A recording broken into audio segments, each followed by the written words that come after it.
إن الحمد لله نحمده ونصلي على رسوله الكريم أما بعد فأعوذ بالله السميع العليم من الشيطان الرجيم من حمده ونفخه ونفسه بسم الله الرحمن الرحیم۔ سامعین محترم، قرآن کریم کی دوسرا پارہ سیقول میں اللہ تبارک و تعالیٰ نے بہت ساری عبادات، معاملات، معاشرت اور اخلاق جو ہے وہ اجمالی طور پر بیان ہوئے ہیں اور عقائد کا بھی ذکر فرمایا ہے۔ دوسرے پارہ میں اللہ تبارک و تعالیٰ نے تحویل قبلہ کا ذکر فرمایا کہ حضرت ابراہیم و اسماعیل علیہ السلام نے بیت اللہ کی تعمیر کی تو ان کے 40 سال بعد حضرت یعقوب علیہ السلام نے مسجد اقصیٰ کی بنیاد رکھی۔ مسجد اقصیٰ کی تعمیر کے بعد مسلمانوں کا، عیسائیوں اور یہودیوں کا قبلہ مسجد اقصیٰ بنی۔ نبی کریم علیہ السلام کی خواہش تھی کہ مسجد اقصیٰ کی بجائے اللہ تبارک و تعالی ہمارے لیے بیت اللہ کو قبلہ بنا دیں، تو اللہ تبارک و تعالی نے نبی کریم علیہ السلام کی خواہش کا احترام کرتے ہوئے یہ آیت کریمہ کا نزول فرمایا، قد نرى تقلب وجهك في السماء فَلَنُوَلِّيَنَّكَ قِبْلَةً تَرْضَاهَا فَوَلِّ وَجْهَكَ شَطْرَ الْمَسْجِدِ الْحَرَامِ۔ تو اب نبی کریم علیہ السلام 13 سالہ نبوی زندگی مکی میں اور ہجرت مدینہ کے بعد 16 یا 17 ماہ تک بیت المقدس یعنی مسجد اقصیٰ ہی کی طرف نماز پڑھ رہے تھے، تو یہ آیت کریمہ کا نزول فرمایا کہ اب آپ اپنی خواہش کے مطابق بیت المقدس کی بجائے اپنا چہرہ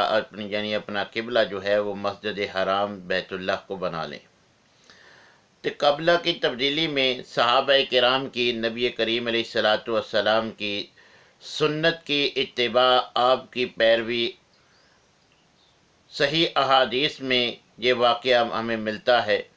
کہ نبی کریم علیہ السلام نے اللہ کا یہ حکم آنے کے بعد جب اپنا رخ تبدیل کیا تو دوران نماز صحابہ کرام تک یہ بات پہنچی تو انہوں نے 1 رکعت ادا کر لی تھی، مگر کمال اتباع کا مظاہرہ کرتے ہوئے جب ان کے کانوں میں یہ بات پڑ گئی کہ اب پیغمبر کا یہ اسوہ نہیں ہے، انہوں نے دوران نماز اپنا رخ تبدیل کر لیا۔ سامعین محترم، ہم نے بھی اسی پیغمبر کا کلمہ پڑھا ہے جس کا ان صحابہ نے پڑھا تھا۔ ہمارا بھی انداز صحابہ والا ہونا چاہیے، جیسا کہ گزشتہ سپارہ میں اللہ تبارک و تعالیٰ نے صحابہ کرام کو ہمارے لیے ایمان اور کسوٹی میں کہ ہمارا ایمان اور ہمارا عمل یہ صحابہ کرام کی ایمان اور عمل کے مطابق ہوگا تو پھر ہمارے لیے ہدایت ہوگی۔ فَإِنْ آمَنُوا بِمِثْلِ مَا آمَنْتُمْ بِهِ فَقَدِ اهْتَدَوْا۔ تو ہمیں بھی صحابہ کرام جیسا انداز ہی اپنانا چاہیے۔ اس پارہ میں، دوسرے سپارہ میں اللہ تبارک و تعالیٰ نے قصاص کا مسئلہ بھی بیان کیا ہے، وَلَكُمْ فِي الْقِصَاصِ حَيَاةٌ يَا أُولِي الْأَلْبَابِ لَعَلَّكُمْ تَتَّقُونَ۔ قصاص اگر ظاہراً دیکھا جائے تو یہ سمجھ آتی ہے کہ ایک تو جان چلی جاتی ہے تو دوسری از خود جو ہے وہ جان گنوا دی جاتی ہے، مگر اللہ تبارک و تعالیٰ اس خدشہ کو دور فرماتے ہیں کہ قصاص پر عمل پیرا ہونے میں تمہاری حیات ہے، تمہاری زندگی کی بقا ہے۔ اگر ایک کے بعد تم اگر دوسری جان قصاص کے طور پر دو گے تو باقی لوگوں کی جان کو تحفظ ملے گا۔ اس بنا پر اللہ تبارک و تعالیٰ جو ہے اس دوسرے پارہ میں قصاص کے مسائل بیان فرماتے ہیں، اور ساتھ جو ظلم اور زیادتی قصاص کے معاملہ میں پائی جاتی تھی اللہ تبارک و تعالیٰ نے اس کا بھی خاتمہ فرمایا۔ اللہ تبارک و تعالیٰ فرماتے ہیں، یا ایھا الذین آمنوا کتب علیکم القصاص فی القتلى الحر بالحر والعبد بالعبد والانثى بالانثى فمن عفی له من اخیہ شیء فاتباع بالمعروف واداء الیہ بإحسان۔ اللہ تبارک و تعالیٰ نے قصاص کے معاملہ میں جتنی ظلم زیادتیاں تھیں ان تمام کو جو ہے وہ ختم فرمایا، کیونکہ جاہلیت میں قصاص کے معاملہ میں یہ ظلم کیا جاتا تھا کہ اگر کسی قبیلے کی کسی عورت نے دوسرے قبیلے کے کسی مرد کو قتل کیا ہوتا تھا تو جواباً وہ قبیلہ اس عورت کو جو اصل قاتلہ ہے اس کو قتل کرنے کی بجائے اس قبیلے کا کوئی اچھا سا مرد دیکھ کر قصاص میں اس کو قتل کرتے، اور اسی طرح غلام کے بدلے آزاد۔ تو اللہ تبارک و تعالیٰ نے ان تمام ظلم اور زیادتیوں کی تردید فرمائی اور حکم فرمایا کہ جو اصل قاتل ہے وہ مرد ہے یا عورت ہے، آزاد ہے یا غلام ہے، جو اصل قاتل ہے قصاص کے معاملہ میں اسی کو قتل کیا جائے گا، اس کے علاوہ دوسرے کو قصاص کے مقابلے میں معاملہ میں قتل نہیں کیا جائے گا۔ اور اس کے ساتھ ساتھ اللہ تبارک و تعالیٰ نے کمال شفقت کا مظاہرہ کرتے ہوئے دیت کا بھی جو ہے وہ جواز فراہم کیا، دیت کا حکم بھی صادر فرمایا کہ اگر کوئی اپنے بھائی کے اس قصاص کے معاملہ میں دیت کے فیصلے کو قبول کر لے تو اس کو بھی اللہ تبارک و تعالیٰ نے مشروع کیا اور ساتھ فرما دیا کہ دیت کی ادائیگی میں، لینے دینے میں کسی قسم کی جو ہے وہ ظلم اور زیادتی نہیں ہونی چاہیے۔ اس کے بعد اللہ تبارک و تعالیٰ نے اس پارہ میں وصیت کا حکم صادر فرمایا، کتب علیکم اذ حضر احدکم الموت ان ترک خیرا الوصیۃ للوالدین والاقربین۔ اللہ تبارک و تعالیٰ نے وصیت کے متعلق ہماری رہنمائی فرمائی ہے کہ ہمیں اپنے موت سے قبل وصیت جو ہے وہ لکھ کر محفوظ رکھ لینی چاہیے یا کسی کے پاس رکھوا دینی چاہیے۔ تو وصیت کے معاملہ میں کتاب و سنت ہماری رہنمائی کرتی ہے کہ جو حصے اللہ نے مقرر کر دیے ہیں ان کے متعلق تو وصیت نہیں کی جائے گی۔ اور دوسرا، جتنا بھی انسان مال رکھتا ہے اس کو کل مال کے صرف تیسرے حصے تک وصیت کی اجازت ہے کہ وہ جہاں چاہتا ہے اس مصرف میں اپنے مال کے تیسرے حصے کو خرچ کرنے کی وصیت کر سکتا ہے کہ میری خواہش ہے کہ میرے کل مال میں سے تیسرا حصہ جو ہے یہ فلاں کو دے دیا جائے، فلاں جگہ پر جو ہے وہ خرچ کر دیا جائے۔ اور اسی طرح اگر کوئی لا علمی میں کوئی ایسی وصیت کر جاتا ہے جو شرعی لحاظ سے درست نہیں تو شرعی لحاظ سے اس کو درست کر لیا جائے گا۔ یہ وصیت جو غیر شرعی کوئی کر جاتا ہے اس وصیت کو اگر وہ کبیرہ گناہ ہے یا اللہ اور اس کے رسول کی نافرمانی ہے اس کو تو بدلنے کی اجازت ہے، مگر جو کتاب و سنت کے مطابق کوئی وصیت ہے اور ہے بھی شرعی لحاظ سے یہ جو قاعدہ اور قانون اللہ رسول کا بنایا ہوا ہے تیسرے حصے سے کم ہے تو پھر اس وصیت کو بدلنا شرعی لحاظ سے کبیرہ گناہ ہے اور اس کی جو ہے وہ خلاف ورزی یہ گناہ کا مرتکب ہے۔ تو اس انداز میں اللہ تبارک و تعالیٰ نے اس سپارہ میں وصیت کے احکام کا ذکر فرمایا۔ اس کے بعد اللہ تبارک و تعالیٰ نے روزوں کی فرضیت کا ذکر فرمایا اور روزے کے بیشتر مسائل تفصیلاً جو ہے وہ اللہ تبارک و تعالیٰ نے بیان فرمائے ہیں کہ یا ایھا الذین آمنوا کتب علیکم الصیام کما کتب علی الذین من قبلکم لعلکم تتقون۔ اور ساتھ اللہ تبارک و تعالیٰ نے کمال شفقت کا مظاہرہ کرتے ہوئے فرمایا کہ جو تم میں سے مریض ہو یا مسافر ہو تو کیونکہ یہ دین اسلام یہ انتہا پسندی کا دین نہیں ہے، یہ تو سہل پسندی پر مبنی ہے۔ اللہ تو اپنے بندوں کے لیے آسانی پہ آسانی دے رہے ہیں۔ تو اللہ تبارک و تعالیٰ کمال شفقت کا مظاہرہ کرتے ہوئے فرماتے ہیں کہ جو تم میں سے بیمار ہو جائے یا جس کو سفر کی حاجت ہو وہ ان دنوں کے روزے چھوڑ سکتا ہے۔ اور بیمار کے بارے میں شریعت نے ہماری رہنمائی فرمائی ہے کہ اگر دائمی بیمار ہے تو اس کو اللہ تبارک و تعالیٰ نے روزوں سے رخصت دی ہے، وہ فدیہ دے کر روزوں کا فدیہ دے کر یہ روزے کے اجر و ثواب کو جو ہے وہ پا سکتا ہے۔ اور جو مسافر ہے وہ اس کے لیے بھی اللہ تبارک و تعالیٰ نے کمال شفقت کا مظاہرہ فرمایا ہے کہ وہ آئندہ رمضان سے پہلے جتنے سفر میں وہ روزے چھوڑے گا وہ روزے جو ہے وہ ان دنوں میں اگلے رمضان سے پہلے یعنی پورے 11 مہینے اس کو قضائی کے لیے اللہ نے دیے ہیں کہ وہ جب مناسب سمجھتا ہے اگلے رمضان سے پہلے سفر کی بنا پر جتنے روزے چھوڑے ہیں اس کو رکھ سکتا ہے۔ اور اسی طرح پھر اللہ تبارک و تعالیٰ نے اعتکاف کے مسائل بیان فرمائے کہ وَلَا تُبَاشِرُوهُنَّ وَأَنْتُمْ عَاكِفُونَ فِي الْمَسَاجِدِ۔ اس سے یہ بات بھی معلوم ہوتی ہے کہ اللہ تبارک و تعالیٰ نے جہاں معتکفین کے لیے جو ہے وہ مسجد کا ذکر فرمایا ہے، اس سے یہ بات معلوم ہوتی ہے جو ہمارے معاشرے میں گھروں میں اعتکاف بیٹھا جاتا ہے یہ مشروع نہیں ہے، نبی کریم علیہ السلام کی سنت نہیں ہے۔ نبی کریم علیہ السلام کا تعامل، آپ کا عمل، صحابہ اکرام کا عمل، صحابیات کا، ازواج مطہرات کا عمل اور اللہ تبارک و تعالیٰ کا جہاں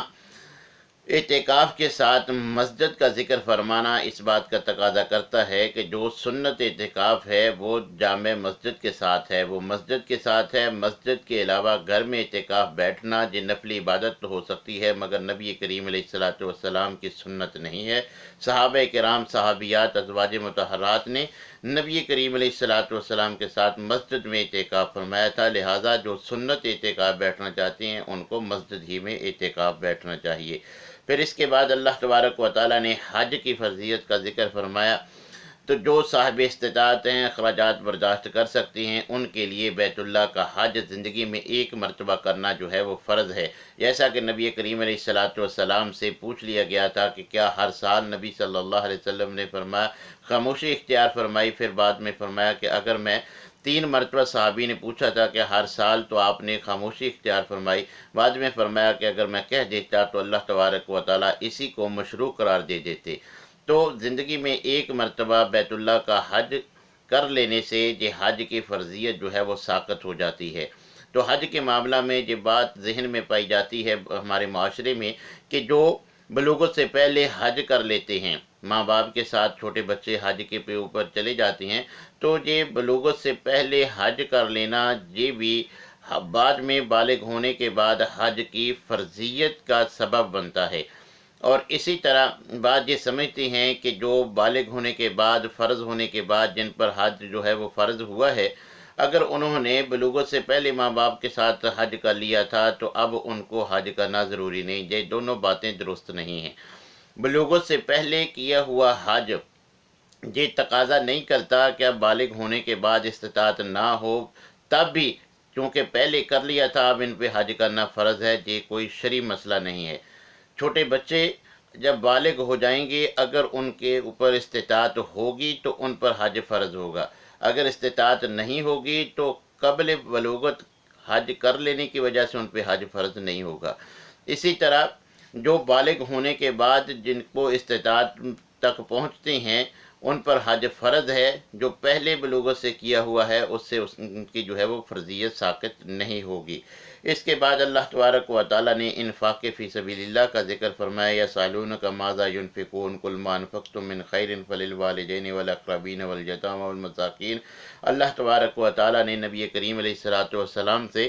یہ صدقہ خیرات کا مسئلہ پوچھنے پر فرمایا کہ آپ سے پوچھتے ہیں کہ کیا چیز اللہ کے راستے میں خرچ کریں، تو اللہ تبارک و تعالیٰ نے جواباً فرمایا کہ جو بھی چیز یہ اپنے عزیز رشتہ داروں کے اوپر، یتیموں مسکینوں کے اوپر اللہ کی رضا کے لیے خرچ کریں گے وہ صدقہ اور خیرات ہے۔ اللہ تبارک و تعالیٰ کو بخوبی اس کا علم ہے۔ اس کے بعد اللہ تبارک و تعالیٰ نے ہجرت کے مسائل ذکر فرمائے ہیں، اسی طرح طلاق کے مسائل تفصیلاً اللہ نے بیان فرمائے ہیں۔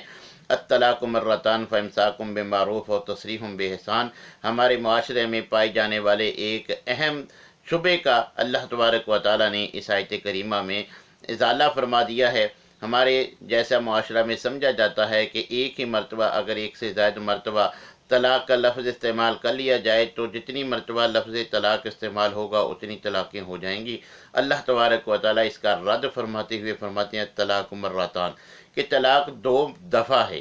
مرتن بعد مرتن، یعنی 2 الگ الگ مواقع پہ دی ہوئی طلاقیں 2 طلاقیں ہیں۔ پھر فامساکم بمعروف، یا تو اچھے طریقے کے ساتھ بیوی کو روک لینا ہے، سلو کر لینی ہے، رجوع کر لینی ہے، اور تسریح باحسان، اگر رجوع نہیں کرتے تو پھر احسان کے ساتھ، دھکے دے کر مار پیٹ کر نہیں، بلکہ اچھے طریقے کے ساتھ اس کو رخصت کرنا ہے۔ تو اس آیت کریمہ سے یہی بات معلوم ہوتی ہے کہ اگر ایک مجلس میں ایک سے زائد مرتبہ لفظ طلاق استعمال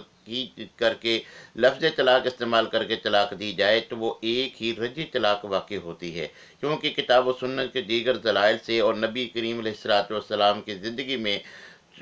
واقع ہونے والے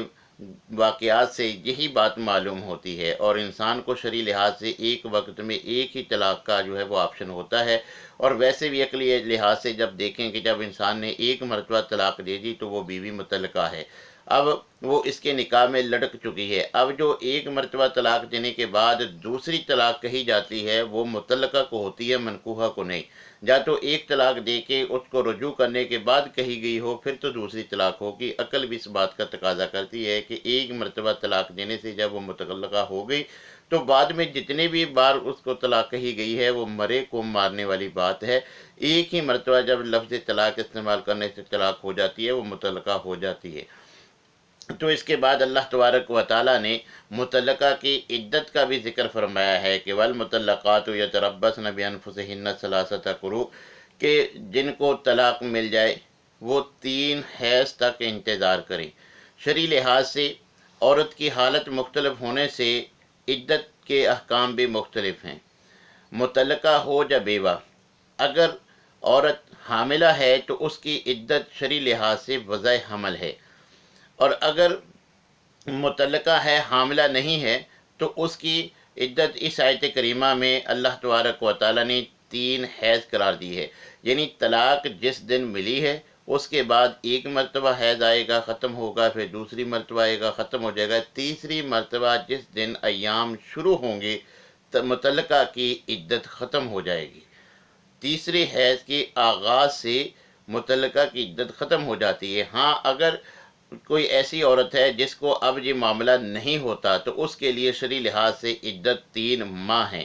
اور اسی طرح جو بیوہ ہے اس کی عدت 4 ماہ اور 10 دن ہے۔ مگر اگر بیوہ بھی حاملہ ہے تو اس کی عدت بھی وضع حمل ہے، اگرچہ 4 مہینے سے پہلے بچہ پیدا ہو جائے تو اس کی عدت ختم ہو جائے گی۔ تو یہ اللہ تبارک و تعالیٰ نے جہاں مطلقہ کی عدت کا ذکر فرمایا کہ اس کی عدت جو ہے وہ 3 حیض ہے،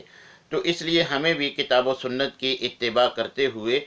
جو اللہ اور اس کے رسول نے ہمیں طریقہ بتلایا ہے اسی کے مطابق عمل کرنا چاہیے۔